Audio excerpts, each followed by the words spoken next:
The Trusted Advisor Sales Engineer by John Kerr. Picture this. A company discovers an approach so effective that they slash their proposal workload in half. Not only do they win more deals, but each victory is nearly 20% bigger than before. And here's the kicker.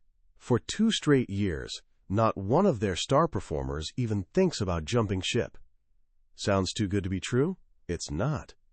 This actually happened. And it's the beating heart of the story we're diving into today. Now, when someone mentions technical sales, what image pops into your head? Maybe it's the classic demo monkey, that brilliant tech wizard who can showcase every feature of a product, clicking through screens at lightning speed, rattling off specs like a human manual. They're there to flex their expertise and prove why their product is the best thing since sliced bread. But here's the thing. In our noisy, crowded world where everyone's pitching something, how do you break through? How do you become the one voice a customer actually wants to hear? Not just someone they politely nod at, but someone they genuinely trust. How do you transform from just another vendor into the advisor they can't imagine working without? That's exactly what John Kerr tackles in his eye-opening guide, The Trusted Advisor Sales Engineer. Kerr isn't some ivory tower academic. He's been in the trenches at tech giants like Oracle, Sybase, and HP. This book isn't just a collection of sales tricks. It's a deep exploration of human psychology, connection, and influence. Think of it as your roadmap for evolving from the person who answers questions into the person whose opinion actually matters. By the time we're done today, you'll grasp a surprisingly simple formula for earning rock-solid trust. It's built on 5 key factors that can revolutionize not just a sales career, but any relationship where you want to make a real difference. You'll discover what separates the merely good from the truly exceptional, and you'll have a completely new way of viewing every conversation, every meeting, every chance to genuinely connect with another human being. Our journey begins on a stormy Manhattan morning, 32 floors up. John Kerr, then a manager at Sybase, sat in a tense meeting. The company was struggling, a competitor was eating their lunch, and a very senior executive had flown in with some tough news. He looked around the room and delivered words that would change everything. You and your teams need to get closer to our customers than ever before. You need to become their trusted advisors. It's our only shot at survival. Then crickets. Finally, someone voiced what everyone was thinking. Okay, but how exactly do we become a trusted advisor? The executive's response was both maddening and empowering. You're smart people, you'll figure it out. You'll know it when you see it. And that's what this book is really about. Figuring it out. Because becoming a trusted advisor isn't about memorizing scripts or learning clever tactics. It's about fundamentally rethinking your entire role. Here's the first crucial lesson. You can't just declare yourself a trusted advisor.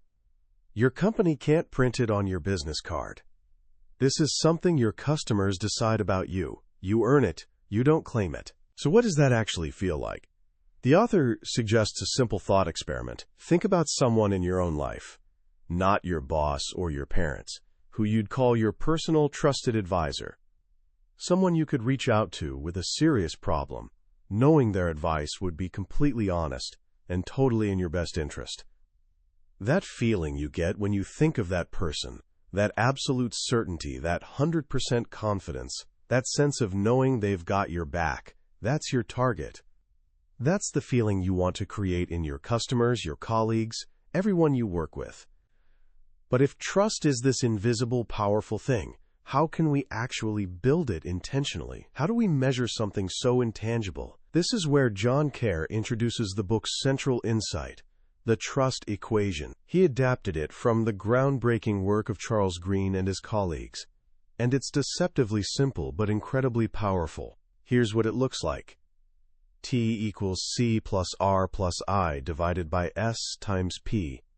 T stands for trust. Now, before your eyes glaze over, this is actually super straightforward. Let's break it down, because understanding this is like getting handed a secret key to human relationships. The letters on top, C, R, and I, are your positive factors. You want these numbers as high as possible. First up, C, for credibility. This isn't just about being smart or knowing your stuff. Credibility means being believably smart. A customer needs to believe what you're saying and see the value in it. For most technical folks, this is the easiest box to check. We love being accurate and knowledgeable. But here's the trap.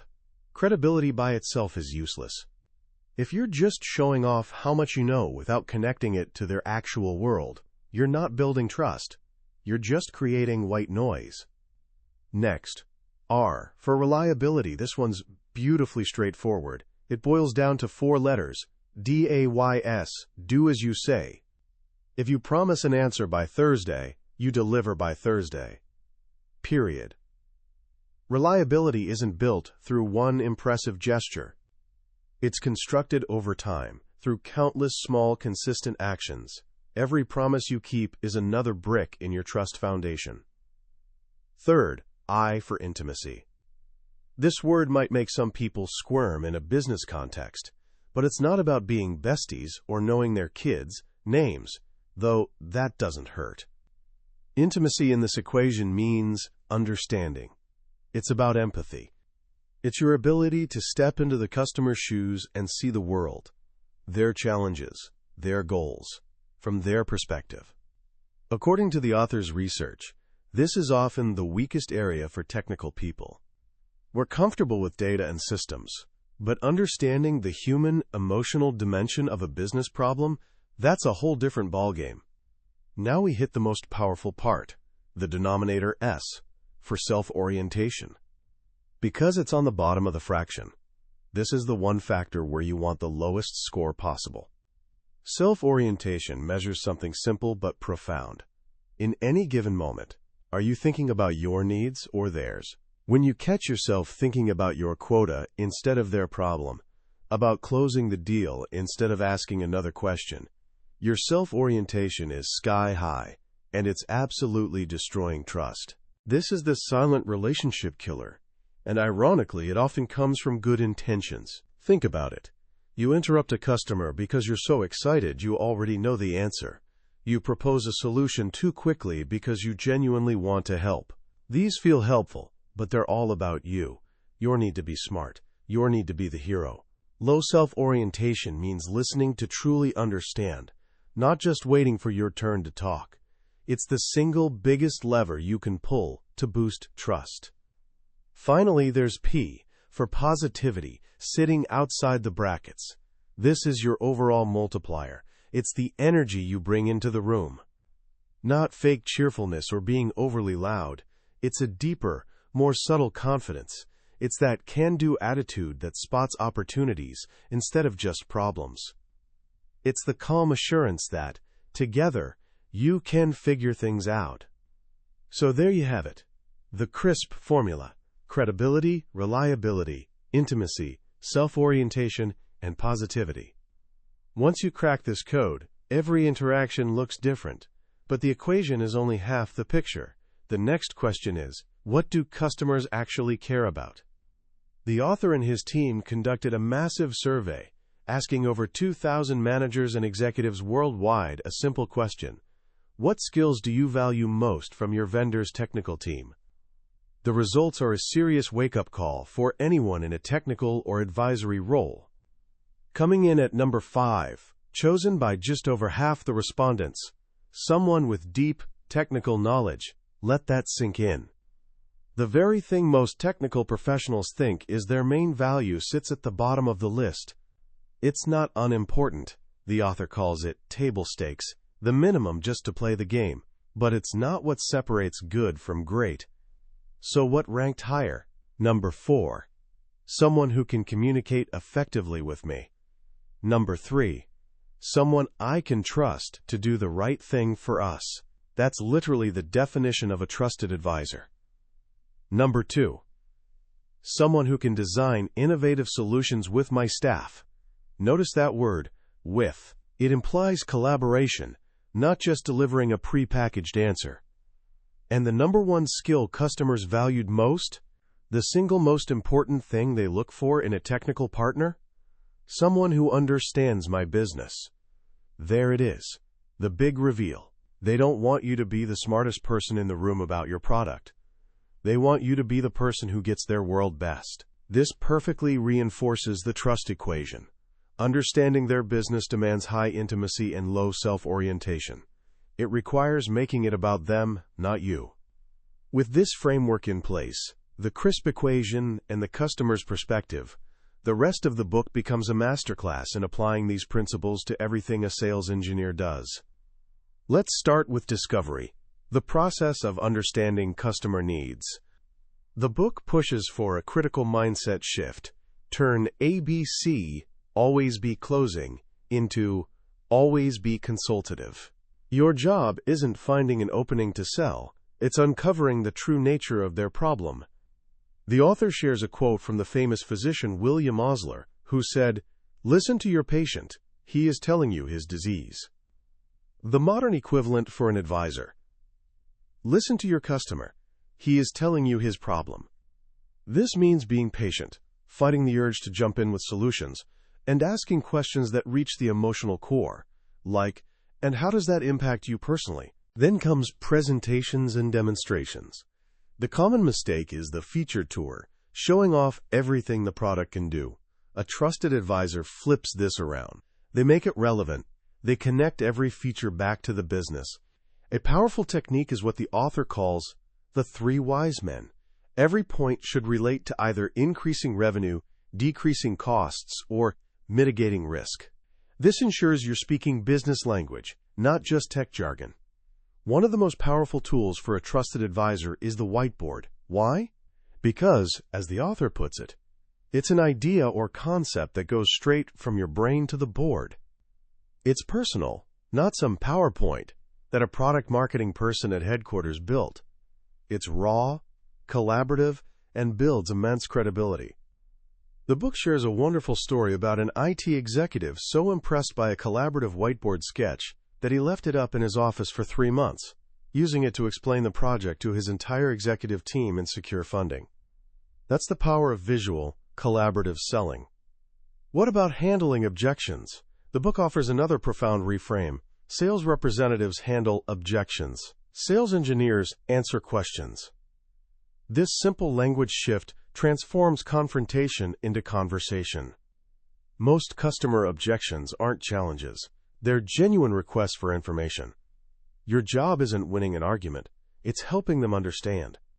Supporting all of this is what the author calls the sales engineer's built-in advantage. When a salesperson and a technical expert walk into a room together, who does the customer naturally trust more? Almost always the technical expert. Why? Because the salesperson's perceived job is selling something.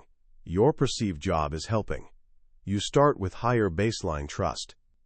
The critical task is not squandering that advantage by immediately switching into sales mode, talking features, pushing solutions, showing high self-orientation. Finally, the book reminds us this journey isn't just external, it's internal too.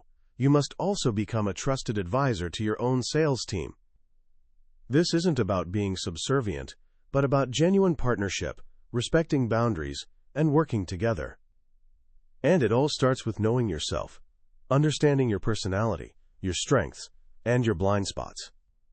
From a stormy Manhattan morning to a practical, actionable formula, the Trusted Advisor Sales Engineer provides the complete blueprint for building relationships that last, relationships that drive results, and relationships built on the world's most valuable currency, trust. As we zoom out and look at the bigger picture, what becomes crystal clear is that this book's message reaches far beyond technical sales. At its heart, this is a book about the art of human connection. The central idea, that real influence comes not from what you know, but from how much you care about the person in front of you, is a timeless, universal truth. The transformation it maps out is from being feature-focused to problem-focused, from self-centered to other-centered. And that shift applies to all of us, regardless of age or profession. Think about your own life right now. This isn't just about selling software. It's about being the friend whose advice people actually seek out and follow. It's about being the team member others want to collaborate with because they know you're in it for the project's success, not just personal glory. It's about earning trust from your parents, your teachers, your future boss. The principles are identical. The crisp formula: credibility, reliability, intimacy, low self-orientation, and positivity is your guide for building any meaningful relationship. The most powerful and perhaps most challenging lesson is about self-orientation. We live in a world that constantly pushes us to broadcast our achievements, prove how smart we are, have the quickest answer. This book teaches the opposite.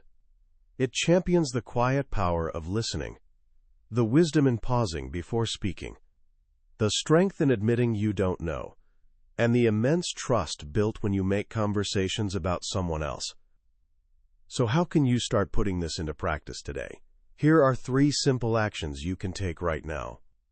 First, for the next week, practice one thing. Listen to understand, not to respond. When someone's talking to you, a friend, a parent, a teacher, your only goal is truly understanding their world from their perspective. Don't think about what you'll say next. Don't formulate counter-arguments, just listen. Second, think of one person you want a better, stronger relationship with. Instead of trying to impress them or show how much you can do for them, find one small way to be reliable. Make a small, simple promise. Then make absolutely sure you keep it. It could be as basic as sending an article you mentioned, or calling when you said you would. That's the first brick in your trust foundation. Third, next time you feel the urge to jump in with advice, ask a question instead, a question that shows you care about their perspective. Simple questions like, "How do you feel about that?" or "What's been your biggest challenge in this situation?" You'll be absolutely amazed at what you learn when you stop solving and start understanding. The journey to becoming a trusted advisor isn't a race with a finish line. There's no magical moment when you suddenly arrive.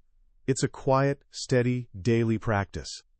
It's built in small moments of reliability, in conversations where you listen more than you speak, and in choices where you consistently put someone else's interests first. The beautiful thing is, when you dedicate yourself to building trust for others, you inevitably end up building the very best version of yourself. We've explored the blueprint together today, but a summary is like looking at a map of a beautiful city.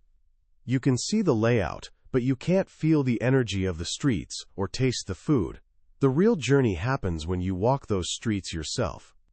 If these ideas have sparked something in you, I genuinely encourage you to pick up the book. Reading it is an experience, a conversation with the author, that can fundamentally change how you connect with people. You can find a link in the description below. And finally, if this journey has brought you some value, a quick click on the like button and a subscription to Billionaire's Bookshelf would mean the world. It tells us we're on the right track and ensures you won't miss our next exploration into a book that can change your life. Let's continue learning and growing together.